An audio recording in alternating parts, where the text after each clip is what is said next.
What's up guys, Austin Newman here today, coming at you with yet another Adobe Premiere CC 2017 tutorial. Today we're going to be talking about a really cool color change effect that I have touched on briefly before. I'm going to go into it a little bit more in depth this time. It's a really cool effect for any travel film you may be working on. We're going to go ahead and dive in on how you can get this effect. Okay, so I've got my two fresh clips right here on the timeline. I'm ready to go. The first thing I want to do is want to find that point. Right about here is when I want the color change effect to start. Take this bottom layer here, click it, select it, hold Alt and drag up so we can duplicate our layer. We're going to go ahead and clip this back right here where we want the color change effect to start.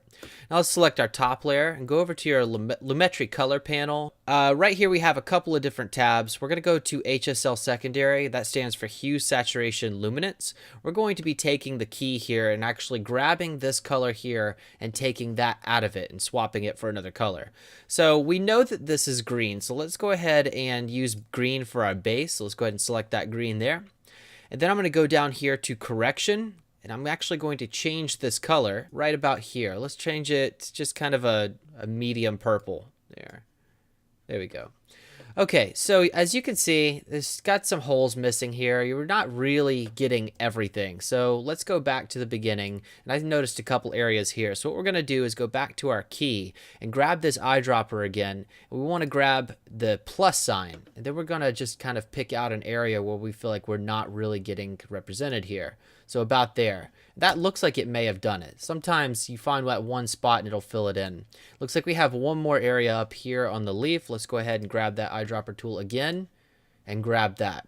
All right, that looks good, but let's go ahead and add a quick fade to this by going to our effects panel, typing in cross dissolve, drag that on, and now it'll slowly change. So that looks about good. Now there's definitely some areas we could work on, but for the sake of this tutorial, I'm not really going to dive into all of that. But basically it would just be if there's a couple other colors that you don't want in here that it is grabbing for some reason, you would select this top layer here and you'd go to this minus dropper here, subtraction, and we could take areas out.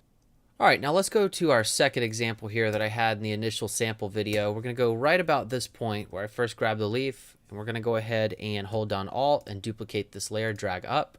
Let's clip this to where we want the effect to start. Go over here to your Lumetri color panel, HSL secondary once again, and we're going to set the color using this eyedropper tool. Let's go ahead and grab a color here, and that looks to be good. Now let's go ahead and change this color so we know what we're working with here. I'm going to make this one a blue. All right, now let's fill in these gaps here. So let's go ahead and grab our plus eyedropper tool and keep grabbing that and selecting your areas that aren't really being represented. It's about right here. Let's get right there. Okay, let's move forward a little bit. Grab maybe a couple more in here. There it is. Now for this one, I pumped up the saturation a little bit to really just bring out that blue. So maybe to about 130. Okay, now that we have this keyed out, let's go back to our effects, grab this cross dissolve and bring that on. And there's going to be some areas to tweak for sure. So with this one, what I did a little bit differently is I went down here to my color wheel for the correction and I actually pumped the blues up a lot. That way I kind of eliminated all of the green. The thing is sometimes you get this harsh sunlight and it's kind of hard to key out everything. But, you know, I found that kind of pumping up a certain color or going a little crazy with it usually corrected that problem. But that's basically all I had to do to get that first example to look the way it did. I hope this tutorial has been helpful though, and I hope you'll be able to use it in your next travel film. Make sure to share it with me on my Instagram at AustinMakesFilms. If you did like this video, make sure to leave a like, subscribe to this channel for more filmmaking and editing tutorials just like this one. Thank you guys again, and until next time, we'll see you later.